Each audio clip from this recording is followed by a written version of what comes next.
Morning. Who else but Donny Walker here? Got up early, got the old heater on for the second day in a row. And yeah, nice and toasty warm down here now. Just wearing the sweater anyway because I got to go outside and clean parts. So I got a 462 here, half-wrap version of Scott Ames. He's the fella that's here from Manitoba right now. It was bought at ABC Power Tools in Winnipeg, Manitoba. Yep, Manitoba, not Toda.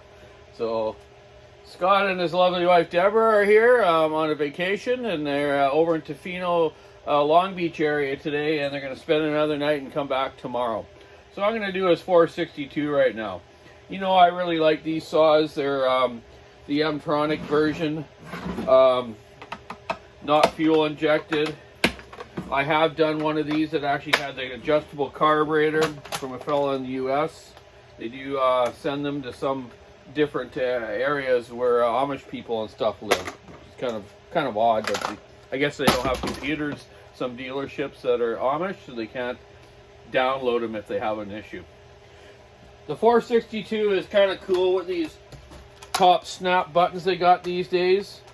Good idea, but just don't break your crankcase or this little piece here, because then you got to replace the crankcase. But I've only had one fail like that. The air filters on these I find are actually quite good. I don't see no reason to use like a max flow system. Just keep this one clean and proper. This is the best one to use. It's the HD type filter. It's not nylon. It does have it filters really well. Just keep up on it. Keep your maintenance up. So yeah, we have the muffler itself. I'm going to put a bark box on it. Then I'm going to put some of the larger standard dogs on the side here that come off a 462 full wrap, okay? No need to buy anything larger than those ones. The standard full wrap version of dogs on Stihls are quite fine. My customers here use them in huge wood with 32 and 36 inch bars. But some guys like that blinging, like those great big longer ones and stuff, but they can cut your pants a lot, and they just, I don't know. That's just my opinion and the followers' opinions around here, but some guys like it, some guys don't. It's like Ford and Chevy or Dodge, right? Okay, here we go. So another first thing I'm going to do as well is change the bar plate. These bar plates are super thin and weak, just like the 500s. So I'll be replacing that as well with a 461 one or a 661. And getting this thing apart and port the cylinder. So you don't, I'm not going to show me taking it apart. It's quite simple. It's just nuts and bolts, right? But I will show you after I get the cylinder done and running it a little bit later. So here we go. I'm going to pitter patter and get at her. So we'll catch you all in a little while.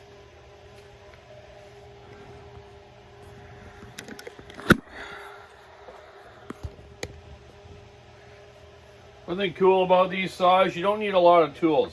One, to take the carburetor off, 8mm driver, a clamp for the rings when you put it back together, a circlip installer for when you put the circlip back in, a flat blade screwdriver to take the carb boot off, loosen the clamp on the carb boot, a little pick to get the circlip out, a 5/8 socket for the spark plug, and a T27 driver to crack all the bolts and remove all the bolts. And there's my T27 I put on my impact to get the stuff out quicker.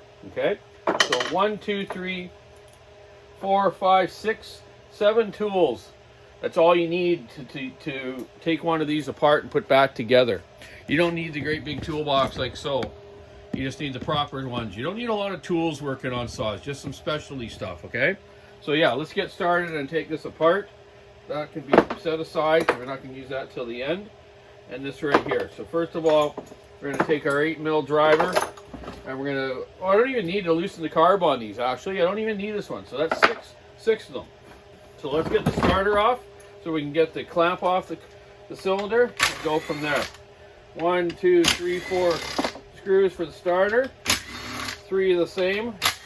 One longer one for the brake handle. Wham, bam. That one's off. We've got our air. I don't even need to take the air conductor off. We just need to take this top plate here off, or shroud that goes between the carburetor and the cylinder. Okay, So I'll take that off. It just kind of clicks in, like so. Remove that. Put that in our box down below. Our 5/8 to take our plug wrench out. Oh, I was wrong. Back up to 7 tool. I forgot about the 13mm for the compression release, okay? Compression release. Some of these compression releases I block off and put the plug in it so you don't get any leakage later on in compression that way. Top cylinder mount. Relock tight that one as it comes Loctite from the factory, and as well as the one on the handlebar here.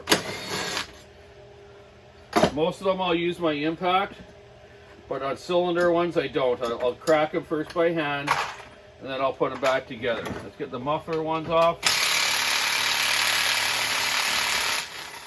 They're Loctite as well. Re-Loctite them when you put them back on, either with some blue or a little bit of red. You don't need a ton, just a little bit, okay? Okay, so there's our front cover off that we're replacing with a bark box. Okay, inner bolts here for now.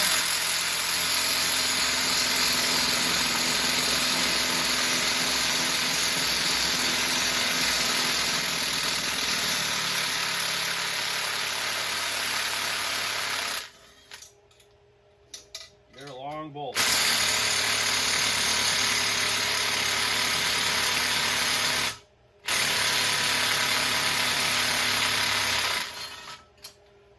Okay, set those aside along with your gasket.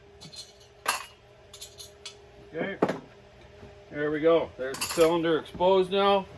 I'll take my my driver now, my 227, and loosen the cylinder bolts. Okay, by hand.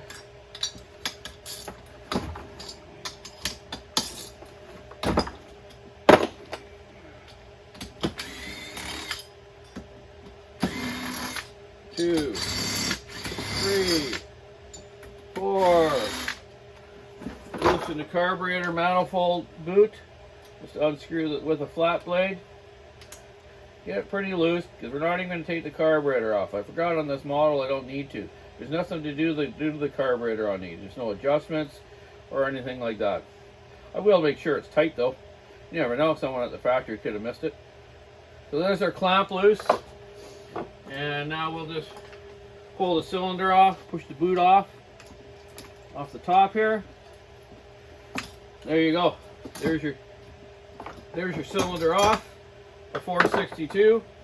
There's the gasket, which I'll be replacing it with a thinner one, and your 4 bolts. Set them aside right here, where we're going to be putting it back together right away.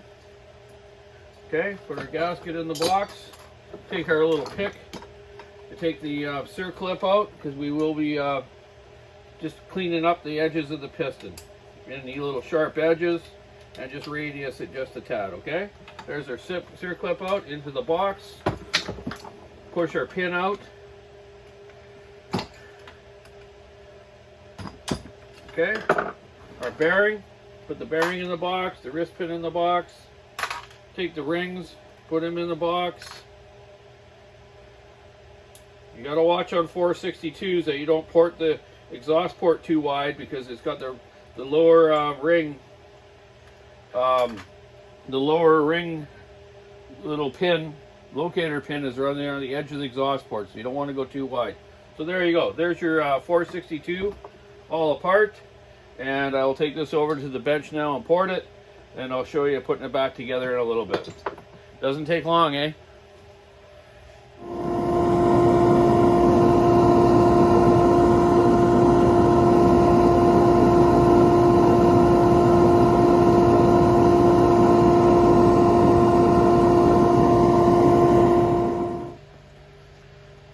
Okay, I got it ported. What I was showing when I was porting it is the bottom edge of this cylinder here.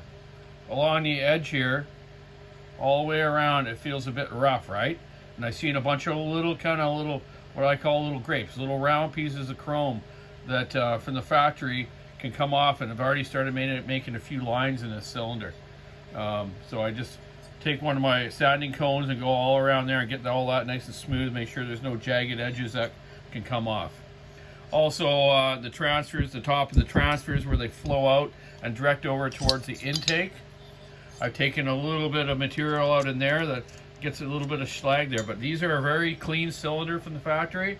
I got to admit, these are probably one of the better ones that I see every day compared to some of the Gilardoni new Husky ones and some other model of Stihls like the 261. They got a lot of slag up in the corners, so I go through each one of them and get all those little imperfections out of it, so this thing will last longer and just be more dependable. So there you go. Now I'm going to put the circlip into the piston here and show you how this tool works. I did it for years using screwdrivers, and this is just so slick. Okay, so you have the tool here. See if I can get you focused up a bit. Okay, the tool here, you first put the circlip onto the little magnet end of the tool, and there's a flat spot on the top of it. So you take that, push it into this little cone here.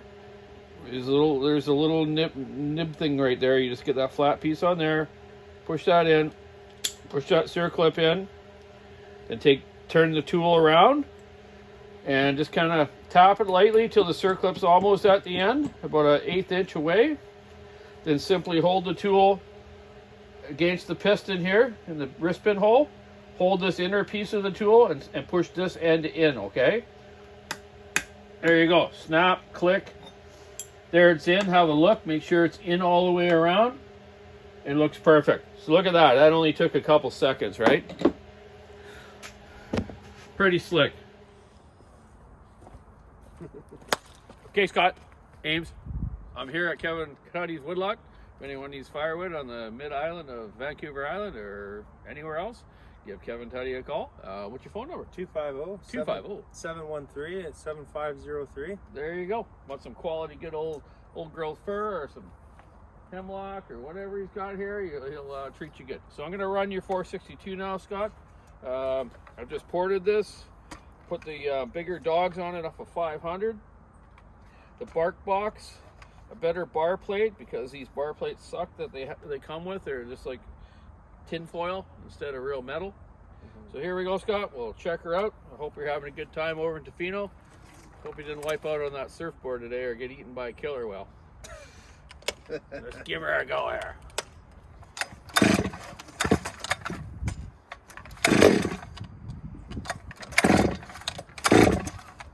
What's going on with that?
That thing rips, but that was kind of a shitty cut there, hey guys. The thing obviously was binding up a bit on me, and he had to get under and bucket. Kind of bad placement. Yeah, it is. It is. Who cares? We're just out cutting a little bit of wood. Yeah. Not everyone's perfect. No. Not like a little bit of sawdust in the morning. Keep your saw into it, stick it in the ice, rub it on the road. Need any firewood, give Kevin a call. And Thanks. yeah, Scott, have a good rest of your day there. We'll catch you tomorrow. Okay, bud. Bye, guys. Take care.